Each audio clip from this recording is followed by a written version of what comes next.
nandito po tayo ngayon sa Masantol, Pampanga. Project to ni DPWH before pang 2016.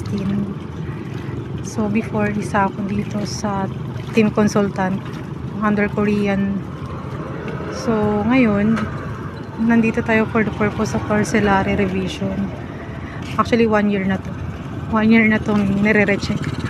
So first portion by portion pa lang kasi yun dinideclare. So ngayon, additional dito sa upper left bank.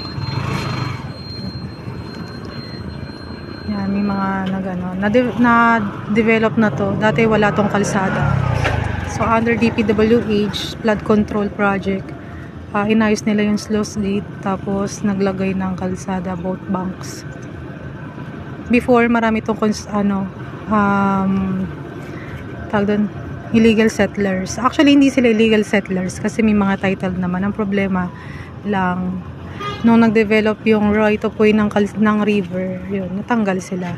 So, kaya tayo nandito is for parcelary survey. Although meron na tong parcelary before, for checking tayo kasi may mga claimants na nagre-reklamo bakit maliit yung na-claims nila, yung binayaran sa kanila, pero in actual, naubos yung lupa nila. So, yun yung purpose dito kung bakit tayo nagre-recheck for parcelary survey. 1 year na to, August last year, pero August na ulit, September na ngayon, hindi pa rin tapos. Kasi madami kasing conflict din, especially dun sa mga na-submit na documents. So, may mga nagre-reklamo, malaki daw yung nabayad sa kanila. May yung iba naman, maliit, pero naubos yung lupa. So, yun. Hindi ko alam yung sagot doon. Pero, ngayon, hahanap tayo ng sagot through survey. So, mag-ground survey tayo. Bakit ganito? Bakit ganyan? Ano yung nakuha? Bakit ilan? Ilan yung nabayaran? So, subcon lang tayo. Hindi tayo under dito. Before, 2016, isa ako sa consultant GE. Pero, since nag-focus tayo dito sa surveying, napakiusapan lang or na-award ng konti. Kaya, for checking tayo. Yan. Check lang natin tong mga area na to. Yan. Yung area na yan, kasi yan yung mga hindi pa daw nakapag-claims. Or meron man silang area na for claims, pero yung iba kasi nga, maliit yung babayaran sa kanila pero naubos yung lupa. Yun yung reklamo. So yung team ko nandun sa likod, nagsusukat, fish pan kasi yung likod, nagbabangka sila. Naghintay lang ako dito sa harapan. Tapos yung unit namin, yung base nandun.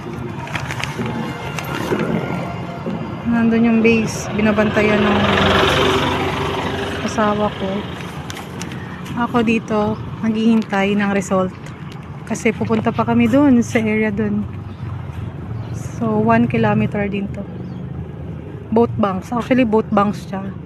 Dito may mga sukat na ako dyan sa kabila. Sa kabilang bank. For clarification pa rin. Kasi may mga nasukat kami na hindi namin alam yung owner. So, ngayon magbabahay-bahay kami. Para ma-identify talaga sino yung may-ari. At saka, asan yung lupa nila. Same as dati. Same as last year. So, ayan po. Ang ganda ng dagat. Dati puro basura yan. Way back 2016 nung nag-EFS pa lang kami dito. Makikita mo dyan sa sa ilog.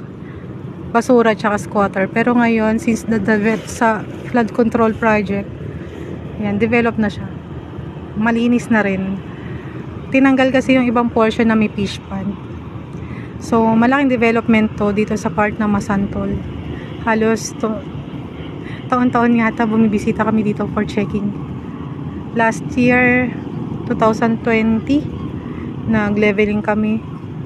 Last year, parcelary. So, since 2016 up to now, hindi pa rin siya tapos. Pero tapos na yung development dito. Kailangan kasi. Kasi 7 years na siya. So, sige po. Bye-bye.